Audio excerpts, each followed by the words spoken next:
Antes de comenzar, te invito a que te suscribas a este canal, dejes tu like y actives la campanita, porque lo que estoy a punto de contarte no es una historia cualquiera. Es mi verdad, una que he guardado por más de 5 décadas.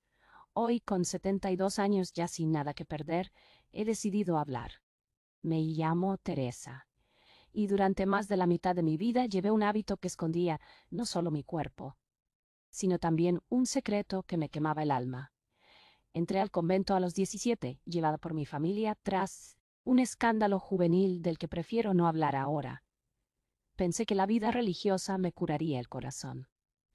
Pero no fue así. Al contrario, fue en el convento donde conocí el verdadero silencio del alma, donde la oscuridad se disfrazaba de santidad y donde mi inocencia fue tomada en nombre de Dios.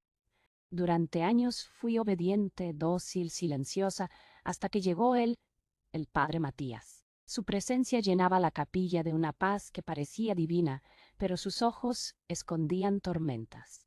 Nadie me advirtió, nadie me creyó, y cuando mi vientre comenzó a crecer, las miradas cambiaron.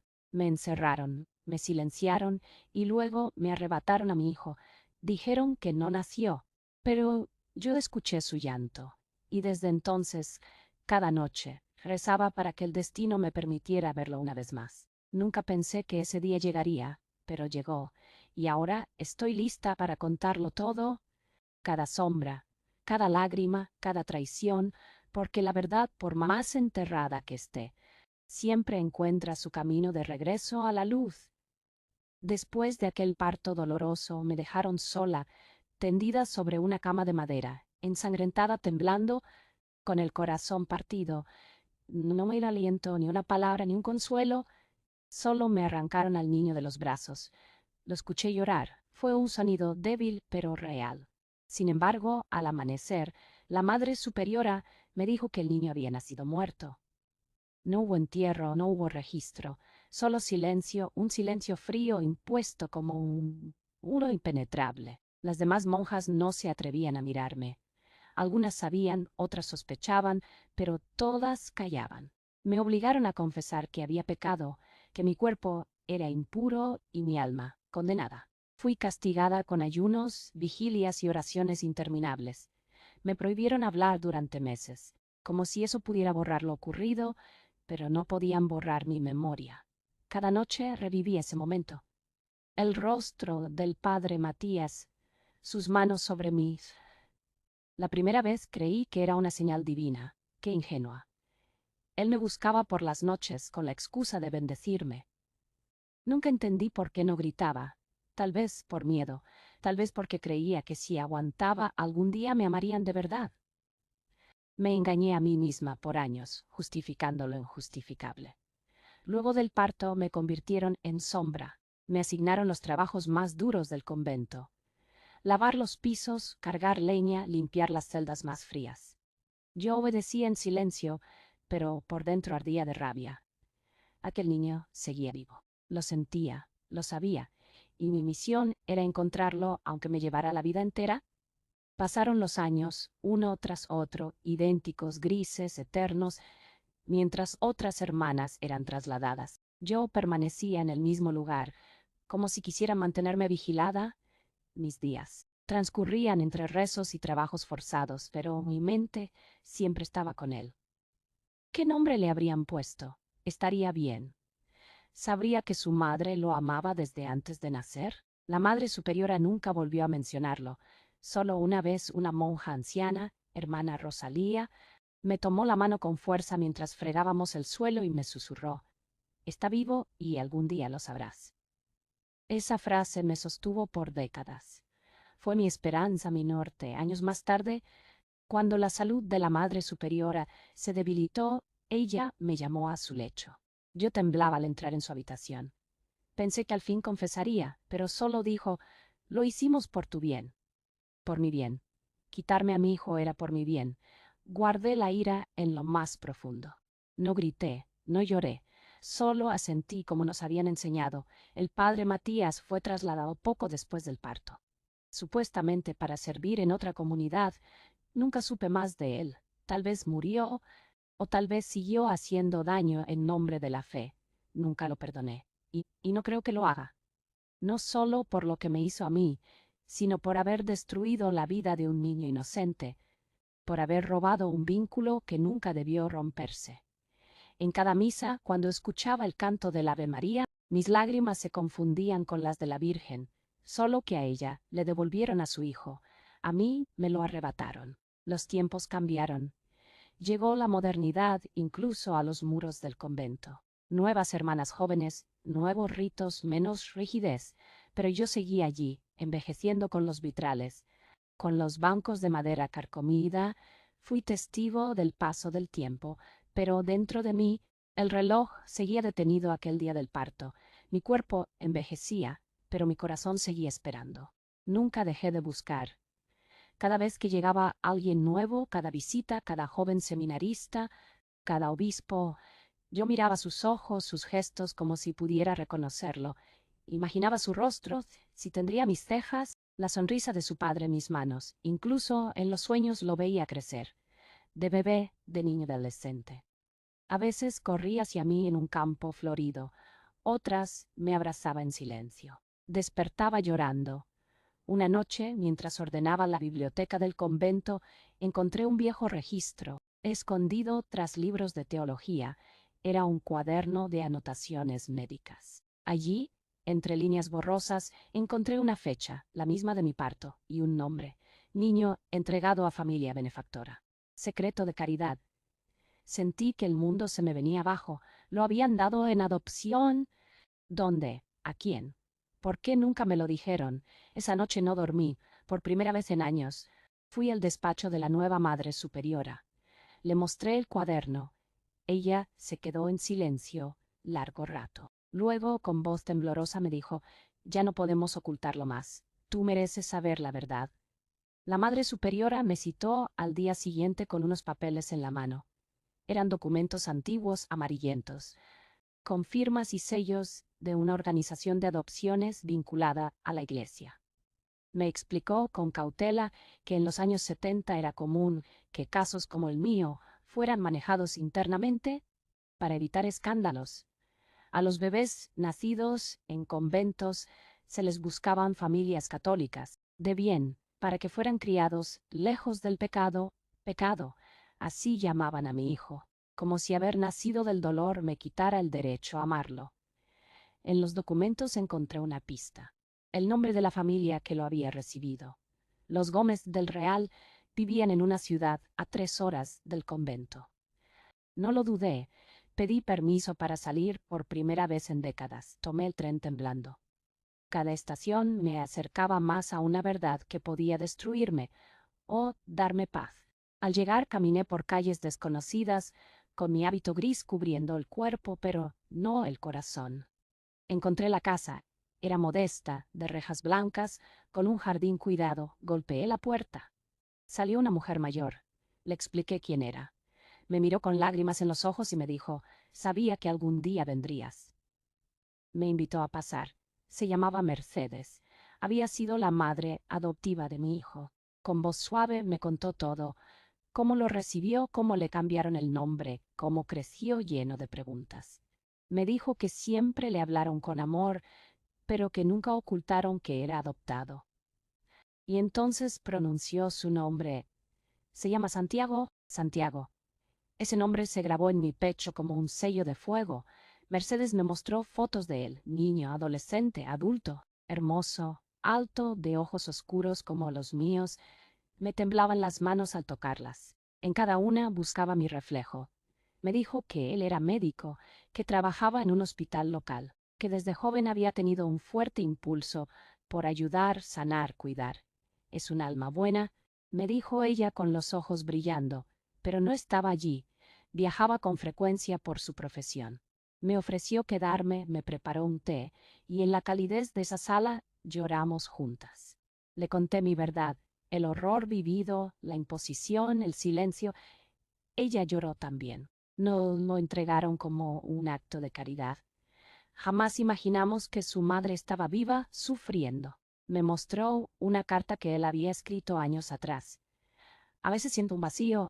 como si alguien me esperara en alguna parte, como si yo fuera parte de un secreto que aún no entiendo. Esa carta me desgarró. Quería correr a su lado, abrazarlo, decirle quién era. Pero también tenía miedo. ¿Y si me rechazaba? ¿Y si no podía perdonarme? Mercedes me aseguró que él era comprensivo, que nunca guardó rencor. Decidí quedarme unos días. Dormí en una habitación donde colgaba un crucifijo. Miré a Cristo a los ojos y le pedí fuerza. Me dije, si el destino lo trajo hasta aquí, él sabrá entender. Al tercer día, Mercedes recibió una llamada. Era él. Volví esa misma noche y mi corazón se detuvo. Las horas se volvieron eternas. Cada tic del reloj era un golpe en mi pecho. Me asomaba a la ventana como una niña esperando un milagro. Y entonces al anochecer lo vi. Bajó de un coche, alto, con una mochila colgada al hombro. Su andar era firme, su expresión serena. Cuando entró, Mercedes lo abrazó con fuerza y le dijo, Santiago, hay alguien que necesitas conocer. Me vio. Por un instante el mundo se detuvo, nuestros ojos se encontraron, y aunque yo estaba vestida de gris, envejecida, rota por dentro, él pareció verme con una mirada antigua, como si su alma me reconociera. Me puse de pie, temblando. Quise hablar, pero las palabras se ahogaban. Fue él quien se acercó con voz baja. Me dijo, «Usted es...». Asentí, las lágrimas brotaron sin permiso. «Soy Teresa, tu madre», lo dije con el alma desnuda. No hubo reproche en su rostro ni confusión, solo sorpresa y una emoción contenida que se convirtió en un abrazo largo, tibio, que sanó años de vacío. Lloramos juntos. Le conté mi historia sin ocultar nada. Él escuchaba en silencio, con los ojos húmedos. Me tomó de la mano y dijo, «Siempre sentí que me faltaba algo, ahora lo entiendo todo». Esa noche no dormimos. Hablamos hasta el amanecer. Me contó de su vida, sus dudas, su vocación. Le hablé de mis rezos, de mi espera, y en ese diálogo silencioso nos reconocimos. No como extraños, como madre e hijo, al fin reunidos por la verdad. Al amanecer, sentados en el pequeño jardín de Mercedes, Santiago me trajo un café y me miró con ternura. «¿Por qué te callaste tanto tiempo?», preguntó sin juicio, solo con tristeza. Le expliqué que en aquel tiempo mi voz no tenía lugar, que las decisiones se tomaban por nosotras, que la obediencia era más fuerte que el deseo de justicia. Le hablé del miedo, del castigo, de cómo el silencio me había sido impuesto. Me escuchó con atención, sin interrumpir. Luego me contó que desde joven sintió una inclinación a lo espiritual, pero también una profunda lucha interna que nunca supo explicar. «Siempre me sentí incompleto», confesó. Me estremecí, yo también lo estuve. Desde el día que me lo arrancaron, no nos decíamos madre e hijo abiertamente aún. Era como si necesitáramos tiempo para asumirlo, pero el amor estaba allí latiendo entre cada palabra, cada gesto. Antes de irse al hospital, me dejó un pequeño sobre. Es algo que escribí hace años, cuando sentía que nadie podía entenderme. En el sobre había una carta titulada «A mi madre desconocida». Lloré al leer cada línea. Él hablaba de una figura ausente, de un amor invisible pero presente. Yo estaba allí, en cada palabra. Esa carta era el hilo invisible que nos unía sin saberlo. Esa noche, al regresar, me abrazó sin decir nada y susurró, «Gracias por buscarme, gracias por vivir para mí». Yo solo pude cerrar los ojos y apretar su mano. Los días siguientes fueron de descubrimiento. Caminamos juntos por la ciudad, me mostró su hospital, su lugar de trabajo, los lugares donde jugaba de niño. Me presentó a sus colegas como una vieja amiga de la familia. Aunque en sus ojos había un brillo distinto, yo entendía su necesidad de tiempo. No era fácil digerir toda una vida de ausencia, convertida de pronto en presencia. Pero no me importaba. Estaba allí con él. Cada gesto suyo era una caricia a mi soledad. Por las noches me contaba sus sueños, sus dudas, y yo los escuchaba como madre que recupera el tiempo perdido. Mercedes, siempre en silencio, observaba con emoción. Una tarde me entregó una caja. «Es tuya. Guardamos todo lo que nos dieron contigo». Dentro había una mantita, una medallita de la Virgen y un papelito doblado. Era un trozo de la hoja de Salmos que yo le había dejado junto a su cuerpo. Antes de que me lo arrebataran, no sabía que había sobrevivido, lo acaricié como si fuera piel. Esa noche decidí escribir. Comencé a relatar toda mi historia en un cuaderno, no solo para Santiago, sino para mí, para todas las mujeres silenciadas, para que el mundo supiera lo que se escondía detrás de esos muros de piedra, y así comencé a sanar, palabra por palabra. Un día, Santiago me llevó a un parque donde solía ir de niño. Allí, bajo un gran roble, me dijo que había tomado una decisión.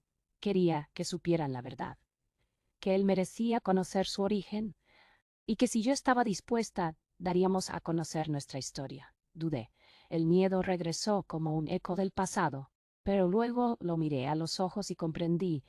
Ya no era la joven asustada, ni la monja silenciada. Era una mujer completa, una madre que merecía ser escuchada. Acepté. Volvimos al convento juntos. El viaje fue silencioso.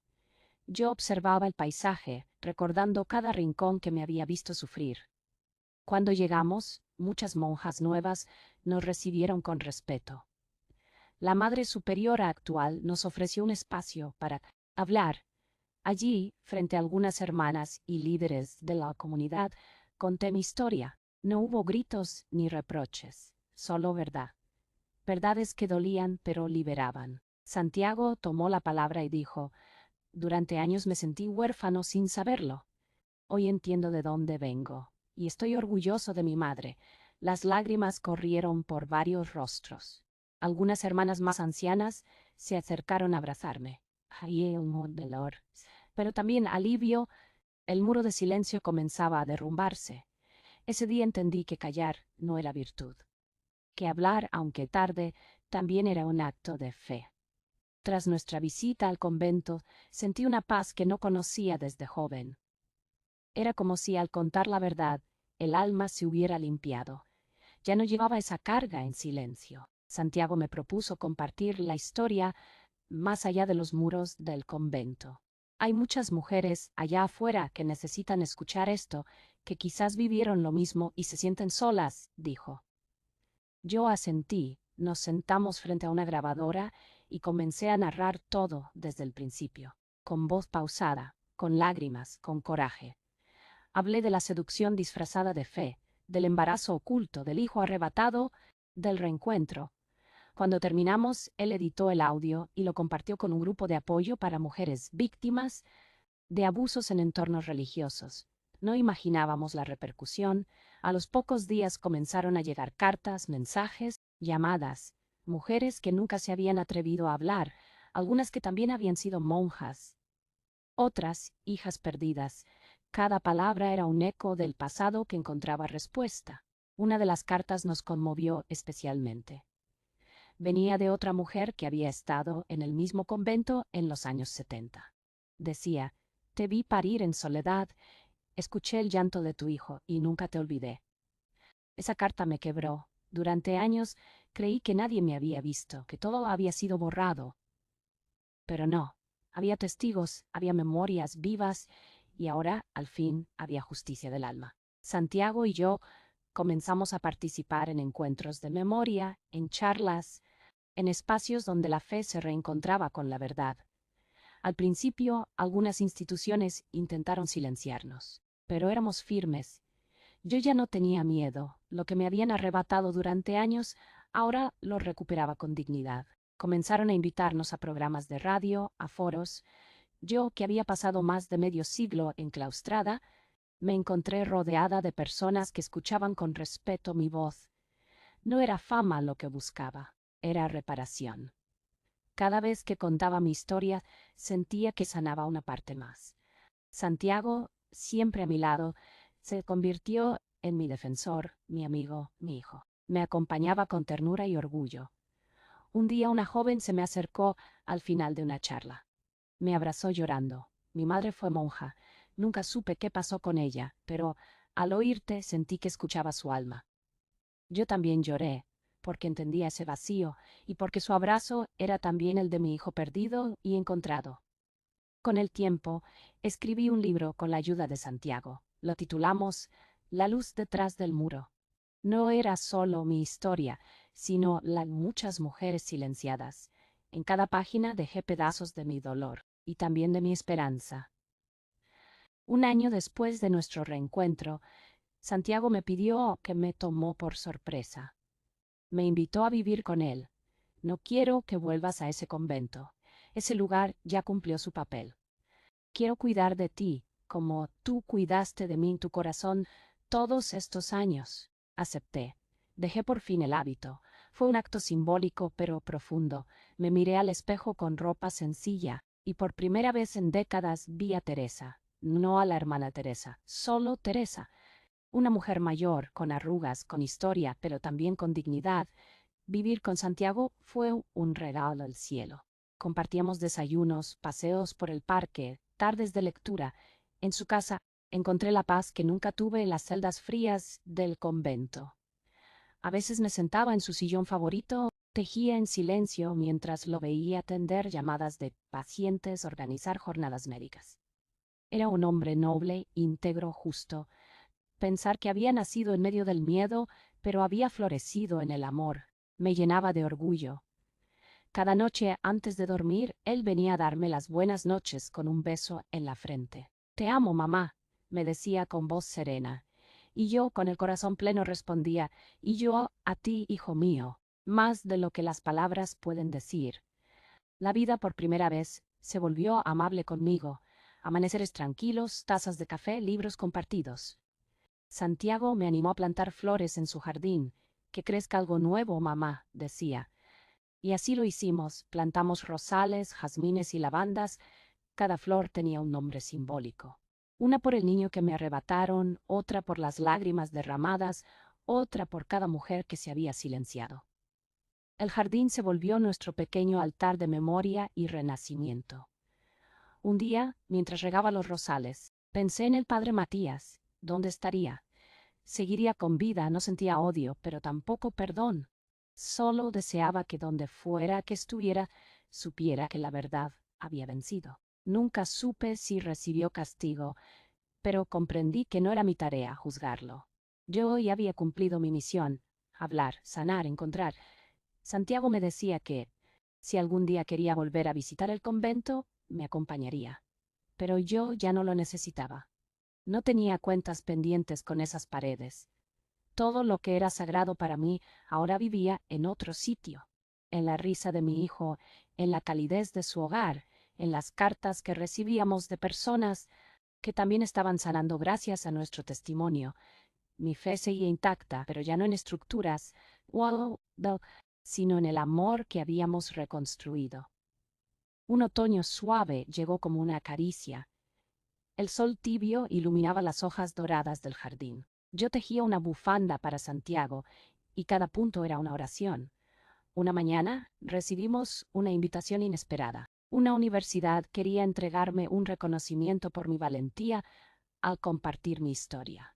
Me reí con ternura. Valiente yo, solo fui una madre buscando a su hijo, pero Santiago insistió en que aceptara. El acto fue sencillo pero emotivo. Al subir al escenario, mis manos temblaban. Miré al público, jóvenes, profesores, religiosos, y hablé. Durante muchos años creí que lo correcto era callar. Pero callar también puede ser una forma de morir. Hoy estoy viva porque decidí hablar. Y porque alguien allá arriba me permitió reencontrarme con lo que más amaba. Los aplausos no fueron lo más importante. Lo fue la joven que al final se acercó llorando y me dijo: mi abuela también fue monja, siempre estuvo triste, ahora entiendo por qué. Me abrazó con fuerza y su abrazo fue el eco de tantos otros que no pudieron ser dados. Al regresar a casa, Santiago me esperó con una torta y una vela. Por la madre que venció al silencio, dijo. Soplé la vela, cerré los ojos y pedí un deseo: que ninguna mujer tuviera que callar jamás una historia como la mía. A los pocos meses decidimos grabar un documental, no por fama, sino por memoria. Viajamos al convento donde viví tantos años, pero esta vez con cámaras, con palabras. Entré por los mismos pasillos donde una vez caminé encorvada y ahora lo hacía erguida, libre. Mostré la celda donde me encerraron tras el parto, el altar donde solía rezar pidiendo por un milagro, la pequeña puerta donde escuché por última vez el llanto de mi hijo. Todo estaba igual y, sin embargo, distinto. Porque yo ya no era la misma. Las nuevas religiosas nos recibieron con respeto. Habían oído mi historia y algunas se conmovieron profundamente. Una joven hermana me confesó: no sabía que esto había pasado aquí. Gracias por contarlo, nos hace responsables del futuro. Eso me dio esperanza, que la nueva generación no repitiera el silencio. El documental se llamó Madre en Sombras y fue transmitido en varias plataformas. Miles de personas lo vieron, escribieron, compartieron. Algunas incluso iniciaron procesos de búsqueda de sus propios orígenes. El eco de mi voz había llegado más lejos de lo que imaginé, y todo gracias a ese día en que decidí no callar más. El impacto del documental fue más profundo de lo que esperábamos. Un periódico nacional publicó un artículo titulado La monja que encontró a su hijo y rompió el silencio del convento. Nos llamaron de varias partes del país, incluso del extranjero, mujeres, hombres, hijos adoptados, madres que creían haber perdido para siempre. Todo encontraba en nuestra historia un espejo, una esperanza. Comenzamos a recibir visitas, personas que solo querían agradecer, abrazar, contar sus propias heridas. Mi pequeño rincón de vida se convirtió en un lugar de consuelo. En el jardín de casa, Santiago instaló un banco de madera bajo el roble. Lo llamó el Banco de las Madres. Allí muchas veces me sentaba a escuchar. Algunas venían con miedo, otras con rabia, pero todas se iban con algo de luz. Yo solo escuchaba, tomaba sus manos y decía: no estás sola, porque eso fue lo más cruel de mi historia, la soledad impuesta. Una tarde, mientras servíamos té, Santiago me dijo: ¿te das cuenta de que convertiste tu dolor en refugio para otros? No supe qué responder, solo lo abracé, porque en sus palabras había una verdad que yo aún no terminaba de asumir. Había transformado la tragedia en puente, y ese puente nos llevaba a todos hacia algo más digno, más humano, más libre.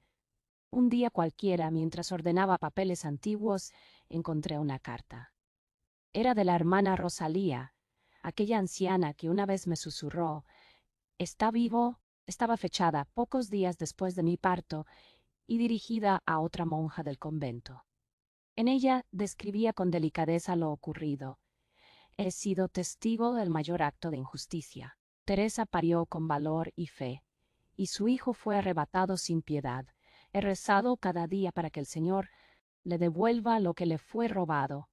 Aquellas palabras, después de tantos años, me atravesaron el pecho. Rosalía había sido mi única aliada en silencio. Su carta, oculta en el fondo de un viejo misal, me confirmó que la verdad nunca muere, solo espera su momento.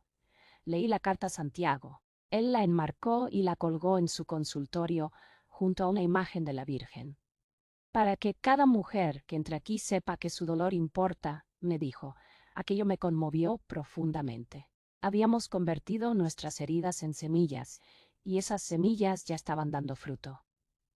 Esa noche, al ver el cuadro colgado, pensé en todas las Rosas, Teresas y Marías del mundo, en cada mujer silenciada, y en cómo, con un solo acto de coraje, se podía romper siglos de silencio. La vida, aunque tranquila, aún guardaba emociones inesperadas. Una tarde recibimos la visita de un sacerdote joven, el padre Julián. Había visto nuestro documental y venía en representación de una diócesis. Nos dijo que estaban dispuestos a revisar archivos antiguos, reconocer errores institucionales y ofrecer disculpas públicas. Yo lo escuchaba con prudencia. No buscaba venganza, pero sí justicia. Le entregué los documentos que había conservado, registros del convento, cartas, testimonios. Me prometió que formarían una comisión de revisión. Tiempo después se publicó un informe oficial donde por primera vez se reconocía que muchas mujeres como yo habían sido silenciadas y sus hijos dados en adopción sin consentimiento. Fue un paso pequeño, pero valiente. Me invitaron a una ceremonia en una antigua catedral. Allí Ante cientos de personas, una figura de la iglesia se acercó y me dijo: en nombre de quienes fallaron, le pedimos perdón. Yo asentí, no con rencor, sino con serenidad, porque el perdón no borra, pero sana. Esa noche, al regresar a casa, Santiago me abrazó. ¿Lo lograste, mamá? Yo le respondí: no lo hice sola. Fue Dios quien tejió este reencuentro y tú quien me dio el valor para no callar. Después de aquella ceremonia, algo dentro de mí se asentó. Era como si por fin hubiera, no con olvido, sino con verdad. Comencé a escribir cartas a otras mujeres que nos contactaban. Cada carta llevaba una frase que se volvió mi lema: tu historia importa, aunque la hayan querido borrar. Santiago me ayudaba a responder los mensajes. A veces pasábamos tardes enteras leyendo relatos desgarradores, pero también nos llegaban mensajes de esperanza. Hijos que habían encontrado a sus madres, mujeres que por fin se atrevían a hablar. Una mañana recibimos la carta de una joven religiosa. Nos contaba que había decidido abandonar el convento después de ver nuestro testimonio. Sentí que era el momento de vivir mi verdad, escribió. Yo lloré al leerla. No porque quisiera que todas dejaran su vida religiosa, sino porque entendía lo que significaba elegir desde la libertad. La historia que una vez me hizo sentir condenada ahora era semilla de liberación para otros. En cada historia que leíamos, revivía la mía, pero ya no dolía igual. Ahora dolía con sentido, como una cicatriz que recuerda que sobreviviste, y cada noche antes de dormir rezaba no por perdón, sino por justicia y luz para todos los que aún buscaban su verdad. Con el tiempo, Santiago y yo nos volvimos casi inseparables. Paseábamos por plazas, compartíamos cafés, hablábamos durante horas. Me contaba sobre sus pacientes, sus dudas, su deseo de formar una familia. Yo lo miraba con orgullo. Pensar que ese hombre lleno de luz había nacido de una noche oscura me llenaba de fuerza. Un día, al volver del hospital, me dijo que había conocido a alguien. Se llama Valentina, me dijo, sonriendo como un niño. Días después me la presentó. Era dulce, inteligente, con una mirada noble. Conectamos de inmediato. Me trataba con cariño, con respeto. Pronto comenzó a visitarnos con frecuencia. Y un día, durante una cena sencilla, Santiago tomó mi mano y me dijo: queremos que seas parte de todo lo que viene. Porque sin ti yo no estaría aquí. Lloré. No podía creer que la vida me estuviera regalando tanto amor. Después de haber conocido tanto abandono, comencé a tejer una mantita. No dije nada, pero en mi corazón algo me decía que pronto habría una nueva vida en el camino. El ciclo de dolor se había transformado en un nuevo comienzo. Y cada hilo de esa mantita era una promesa de esperanza, de continuidad, de amor que ya no se callaba. Unos meses después, la noticia llegó. Valentina esperaba un bebé. Santiago me lo dijo con una mezcla de nervios y felicidad. Yo lo abracé fuerte, como si pudiera traspasarle toda mi bendición. Ahora sí, la vida me está devolviendo todo lo que creí perdido, susurré. Comenzamos a preparar la llegada del nuevo miembro de la Xio familia. Mi cuarto se llenó de lanas, tejidos bordados, cada puntada era una oración silenciosa, una caricia anticipada para ese nieto que llegaría a cerrar las heridas del pasado. Decidieron llamarlo Elías, en honor a un médico que había sido mentor de Santiago. El embarazo fue tranquilo y cada ecografía nos emocionaba, como si fuera un milagro. Yo hablaba con la panza de Valentina como si Elías ya me escuchara. Le contaba historias, le cantaba trozos de viejos himnos, le hablaba de un amor que había cruzado el silencio y el tiempo. Cuando llegó el día del parto, Santiago no se despegó ni un segundo. Yo esperé en la sala, apretando el rosario que me acompañó desde joven.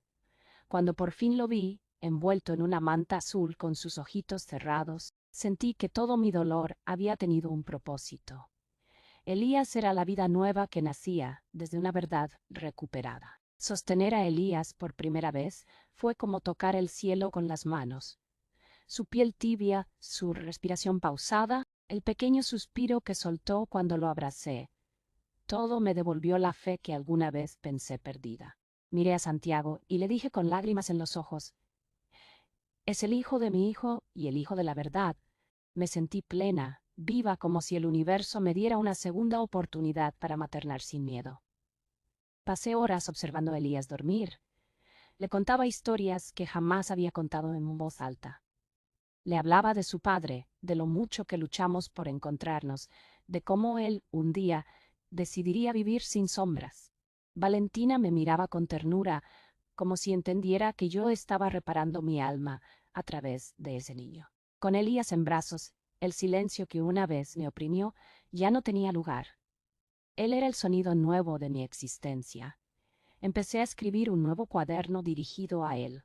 Quería que, cuando creciera, supiera que su historia venía de un linaje de lucha y luz. Cada palabra era una semilla. Querido Elías, tú no viniste a llenar un vacío. Viniste a abrir un nuevo camino, uno donde las mujeres no callan, donde los hijos no se pierden, donde el amor encuentra su lugar. La llegada de Elías fue también un renacimiento para mí. Comencé a recibir invitaciones para participar en congresos, encuentros literarios y foros de derechos humanos. A cada lugar donde iba llevaba una foto de mi nieto, como símbolo de lo que puede florecer cuando la verdad se abraza. Una editorial me propuso publicar mi libro de manera internacional. Acepté.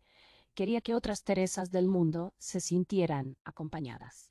Me convertí, sin querer, en referente de una lucha silenciosa que al fin tenía voz. Pero no fue fácil. También recibí críticas. Algunas personas decían que debía haber guardado silencio, que ensuciaba el nombre de la iglesia. Yo no respondía con rabia, respondía con amor. Callar no es virtud cuando el silencio protege el abuso, solía decir. Santiago me sostenía en todo, Valentina también. Y Elías, aún tan pequeño, me miraba con esos enormes, como si ya entendiera que su abuela llevaba dentro siglos de palabras guardadas. Me sentía útil, presente, vigente y sobre todo amada. En cada evento, en cada testimonio repetía lo mismo. No vengo a acusar, vengo a contar, porque contar también es sanar. Y cada vez que lo decía, sentía que mis cadenas se aflojaban un poco más. El primer cumpleaños de Elías fue una fiesta llena de vida. Invitamos amigos, vecinos, colegas de Santiago, mujeres que nos habían escrito desde distintas partes del país. El jardín se llenó de flores, risas, abrazos. Yo preparé una torta especial, la misma receta que mi madre hacía cuando yo era niña. Antes de que la vida me llevara por caminos de dolor, al soplar la velita tomé la palabra. Hoy celebramos un año de vida, pero también celebramos la victoria de la memoria sobre el olvido, del amor sobre el miedo. Todos aplaudieron. Santiago me abrazó. Nunca pensé que podría tener tanto mamá. Y yo le respondí, tú me devolviste todo, hijo, hasta lo que no sabía que había perdido. Esa noche, después de la fiesta, me senté sola en el banco del jardín. Miré el cielo estrellado y recé. Pero esta vez no pedí, solo agradecí. Agradecí por cada paso, por cada herida que me llevó hasta allí, por cada mujer que se había animado a hablar tras oír mi historia, por cada abrazo que me devolvía la humanidad que me negaron, y mientras lo hacía, sentí algo en mi pecho. No era dolor, era plenitud. Por primera vez en mi vida me sentí completa. Con el paso de los meses, mi cuerpo comenzó a sentir el peso de los años. Algunas mañanas me costaba levantarme, otras el frío me calaba los huesos, pero mi espíritu, curiosamente, se sentía más joven que nunca. Tal vez porque al fin vivía en verdad. Un médico amigo de Santiago me dijo con cariño, tienes un corazón fuerte, Teresa, pero necesitas descansar más. Lo entendí. Había pasado décadas cargando un dolor inmenso. Ahora que ese dolor se había transformado, podía permitirme simplemente vivir. Pasaba más tiempo con Elías, enseñándole canciones antiguas, contándole cuentos que inventaba al momento. Él reía, balbuceaba, me tocaba la cara con esas manitos suaves que parecían saber consolar.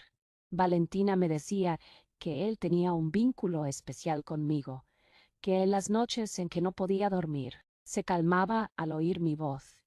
A veces me preguntaba si las almas se reconocen más allá del tiempo. Tal vez él sabía, en lo más profundo, que yo también fui una niña que buscó consuelo. Empecé a escribir un segundo libro, esta vez sobre el perdón, no porque hubiera perdonado del todo, pero porque comprendía que era el único camino hacia la paz, y cada palabra que escribía era una manera de decirme: lo lograste, Teresa, no solo sobreviviste, viviste. Una mañana de primavera, Santiago me llevó al lugar donde nació, el hospital donde lo entregaron. Hoy era un edificio viejo, con paredes descascaradas a punto de ser demolido. Me pidió que fuéramos juntos para despedirnos del pasado. Caminamos por los pasillos, abandonados, no había nada allí, y sin embargo todo era un templo de sombras, de secretos. Me quedé quieta, cerré los ojos y respiré hondo. Le dije a Santiago: aquí lloraste por primera vez. Yo no pude sostenerte entonces, pero desde ese día nunca dejé de buscarte. Él me abrazó, lloramos los dos, dejamos una flor en el rincón donde, según los registros, lo entregaron. Que este sea el último adiós al silencio, dije. Al salir, no miré atrás, no por indiferencia, sino porque todo lo que necesitaba ya estaba conmigo. En casa, Elías nos esperaba con su sonrisa abierta. Le conté que fuimos a decirle chao a un lugar muy viejo y que ahora solo miraríamos hacia adelante. Él aplaudió como si entendiera. En su risa había una promesa, la promesa de que ninguna historia debía quedar enterrada. La salud comenzó a flaquear un poco más. Me cansaba con facilidad, los días parecían más cortos. Pero cada segundo con mi familia era un regalo. Santiago y Valentina me cuidaban con dulzura, no con pena, sino con amor profundo. Una noche, mientras Elías dormía, les pedí algo: cuando yo me vaya, no lloren. Solo recuerden que mi historia no fue una tragedia, fue una travesía hacia la luz. Santiago me besó la frente. Tú ya eres inmortal, mamá. Estás en cada vida que tocaste. Me sentí en paz. El libro del perdón se terminó de editar y en su dedicatoria escribí: a las mujeres que aún callan, que sepan que su voz tiene poder, que su historia importa, que nunca es tarde para encontrar al hijo perdido, ni para volver a nacer. Comencé a grabar audios para Elías contándole mi vida con palabras simples, para que cuando creciera supiera quién fue su abuela, no por tristeza, sino por herencia de valor. Querido Elías, esta soy yo, Teresa, monja, madre buscadora y sobre todo mujer que jamás dejó de amar. Cada noche, al escuchar mi voz, él dormía más tranquilo, y yo también. Una mañana clara, me desperté con el corazón liviano. Sabía que el final se acercaba. No tenía miedo. Santiago me llevó al jardín, me senté en el banco bajo el roble y cerré los ojos. Escuché el canto de los pájaros, el viento entre las hojas, el murmullo de la vida. Gracias, Dios mío, susurré, por permitirme ver el rostro de mi hijo, por darme nieto, por dejarme contar mi verdad. Valentina me trajo una manta y me cubrió las piernas. Elías jugaba cerca recogiendo piedritas y flores. Lo llamé. Él vino, se sentó a mi lado y me ofreció una flor. La tomé, la besé y la guardé en el pecho. Abuelita, dijo, fue la primera vez que lo dijo con claridad. Y fue la última palabra que necesitaba oír en esta vida. Cerré los ojos, respiré hondo y sentí una paz que no puedo explicar. Todo estaba completo, todo estaba en su lugar. El amor, la verdad, el perdón. No dejaba este mundo con rencor, sino con gratitud, porque incluso en la oscuridad más profunda hay una chispa que nunca se apaga. Y yo, Teresa, fui esa chispa que un día, contra todo, decidió arder hasta iluminarlo todo. Hoy esta historia es contada por quienes me amaron, por Santiago, por Valentina, por Elías, que crece con la fuerza de 1000 voces. Mi historia ya no es solo mía, es de todas las mujeres que fueron silenciadas, es de los hijos que buscan su origen, es del amor que resiste.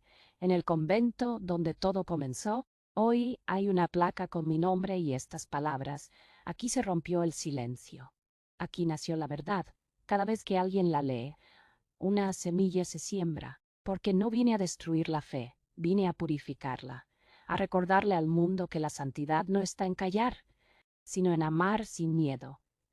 Si estás escuchando esto, Te pido, nunca calles tu verdad, nunca creas que es tarde para sanar, nunca dejes que te arranquen el derecho de amar. Yo fui una monja, fui una madre, fui una buscadora, y hoy desde donde estoy, sonrío al ver que mi historia no murió conmigo. Se multiplicó en otras voces, en otras vidas, en otros amaneceres. Gracias por escucharme. Y si alguna vez sientes que no puedes más, recuerda, incluso en el muro más alto puede florecer una grieta de luz.